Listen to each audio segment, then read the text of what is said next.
নমস্কার, সৌভাগ্য সমৃদ্ধিতে আপনাদের আরও আরেকবার স্বাগত জানাই। আপনারা দেখছেন সৌভাগ্যের সিঁড়ি দিয়ে উঠে ঠিক সমৃদ্ধির বাগানে পৌঁছে যাওয়া। আজকে আরেকটি নতুন এপিসোড নিয়ে এসেছি। হনুমান চালিসা কখন পাঠ করতে হবে এটা অবশ্যই জেনে নেওয়ার দরকার। তাহলে বুঝে নিন আজকে যে আমরা হনুমান চালিসা কখন পাঠ করব। আসুন।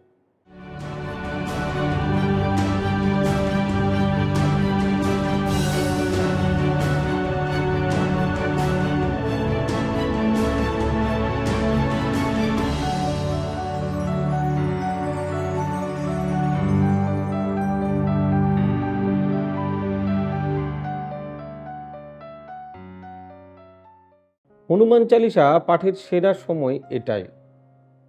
পাঠ করার সময় অবশ্যই মানুন এই নিয়ম। মঙ্গলবার হলো বজরংবলীর প্রিয় দিন, তাই হনুমানজির আশীর্বাদ পেতে এদিন হনুমান চালিসা পাঠ করার পরামর্শ দেওয়া হয়। হনুমান চালিসা পাঠের বেশ কয়েকটি নিয়ম রয়েছে।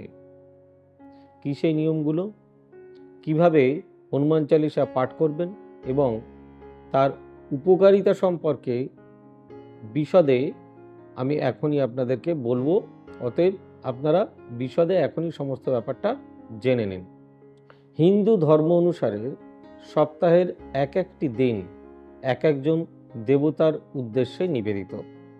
সেই হিসাবে মঙ্গলবার হলো বজরংবলীর দিন।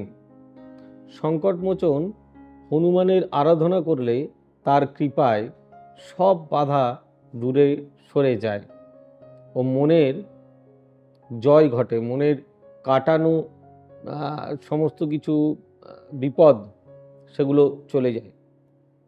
খারাপ সময় চললে প্রতি মঙ্গলবার হনুমান চালিসা পাঠ করার পরামর্শ দিই। তবে হনুমান চালিসা পাঠ করার কয়েকটি নিয়ম রয়েছে, জেনে নিন কোন সময়ে এবং কোন নিয়ম মেনে হনুমান চালিসা পাঠ করলে প্রচুর উপকার পাওয়া যায়। তুলসীদাসজি 40 দোহা বা চৌপাইয়ে হনুমান চালিসা রচনা করেছিলেন। মনে করা হয় হনুমান চালিসা পাঠ করলে বজরংবলীকে সব থেকে বেশি সহজে খুশি করা যায়। বজরংবলী হলেন শক্তি, ক্ষমতা ও সাহসের প্রতীক। দীর্ঘদিন ধরে রোগে আক্রান্ত থাকলে হনুমান চালিসা পাঠ করে তার সুফল পেতে পারেন। এর ফলে স্বাস্থ্যোন্নতি হবে এবং শারীরিক সমস্যাও ক্রমশ কমতে থাকবে। এবার দেখুন, সব কিছুর তো একটা নিয়ম রয়েছে, সব কিছুর একটা আইন রয়েছে। সে আইন বা নিয়মটা জেনে নেওয়া ভীষণ প্রয়োজন। তাহলে মানে যেটা বলার উদ্দেশ্য সেটা হচ্ছে হনুমান চালিসা পাঠের বেশ কিছু নিয়ম। ব্রহ্ম মুহূর্তে অর্থাৎ সূর্যোদয়ের আগে হনুমান চালিসা পাঠ করুন। সূর্যাস্তের পরেও পাঠ করতে পারেন। দিনের বেলা হনুমানজি নিজে শ্রীরামের আরাধনায় মগ্ন থাকেন, এটাই শাস্ত্র মতে মনে করা হয়। হনুমান চালিসা পাঠ করার আগে অবশ্যই 108 বার রাম নাম করে নেবেন, কারণ রামই হচ্ছেন শক্তির আধার, যিনি বজরংবলীকে সাপোর্ট করেন। পাঠ শুরু করার আগে দেশি ঘিয়ের একটি প্রদীপ জ্বালিয়ে দিন, যেটা ভীষণ শুভ ফলদায়ক। তাড়াহুড়ো করে হনুমান চালিসা পাঠ করার কোনো প্রয়োজন নেই। প্রতিটি শব্দ যেন জোরে ও স্পষ্টভাবে উচ্চারিত হয়। মুখস্থ থাকলেও হনুমান চালিসা বই থেকেই অতি অবশ্যই পাঠ করা উচিত হবে। পাঠ করার সময় সামনে এক গ্লাস জল রাখুন, কারণ বলা হয়ে থাকে হনুমান চালিসা পাঠ করার সময় একটা তরঙ্গের সৃষ্টি হয়। এই তরঙ্গ গ্লাসের জলকে শোধন করে, তাই পাঠ শেষে ওই জল আপনি পান করলে পজিটিভ ভাইব্রেশন আপনার মধ্যে প্রবেশ করবে। হনুমান চালিসা পাঠ করার আগে স্নান করে স্বচ্ছ পোশাক ধারণ করুন এবং এরপর গঙ্গা জল দিয়ে বজরংবলীকে স্নান করান। হনুমান চালিসা পাঠের জন্য লাল রঙের আসন অতি অবশ্যই ব্যবহার করবেন, কারণ লাল রং হচ্ছে হনুমানজির সবথেকে প্রিয় রং। যাই হোক, অনুষ্ঠানটি কেমন লাগলো অতি অবশ্যই জানাবেন। ভালো লাগলে লাইক, শেয়ার, কমেন্ট এবং সাবস্ক্রাইব করতে ভুলবেন না।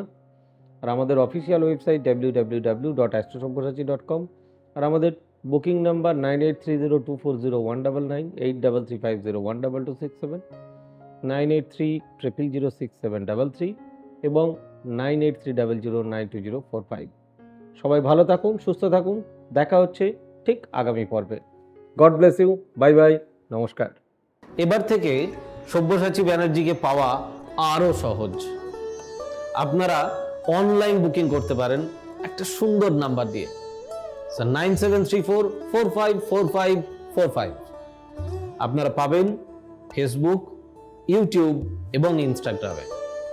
আপনাদের চোখ থাকুক সৌভাগ্য ও সমৃদ্ধিতে। চোখ রাখতে পারেন আমার ওয়েবসাইটে www.astrosaব্যসাচী.com।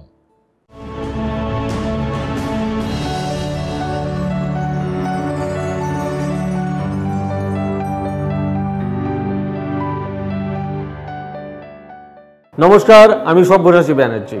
আপনাদের অনেক দিনের দাবি লাইভ প্রোগ্রামের, হ্যাঁ আবারও আপনাদের দাবি মেনে CTVN চ্যানেলে, ঠিক শুনেছেন, CTVN Calcutta television network private limited CTVN চ্যানেলে প্রতি রবিবার রাত্রিবেলায় 8টার সময় লাইভ দেখুন। আমার পুরনো দিন, পুরনো সময়, এর আগেও যতদিন আমি CTVN-এ প্রোগ্রাম করেছি আপনারা জানেন রবিবার রাত্রিবেলা 8টা ছিল আমার সময়। সেই সময় আপনাদেরকে আবার ফিরিয়ে দেওয়া। দেখা হচ্ছে রবিবার রাত্রিবেলা 8টায় CTVN চ্যানেলে।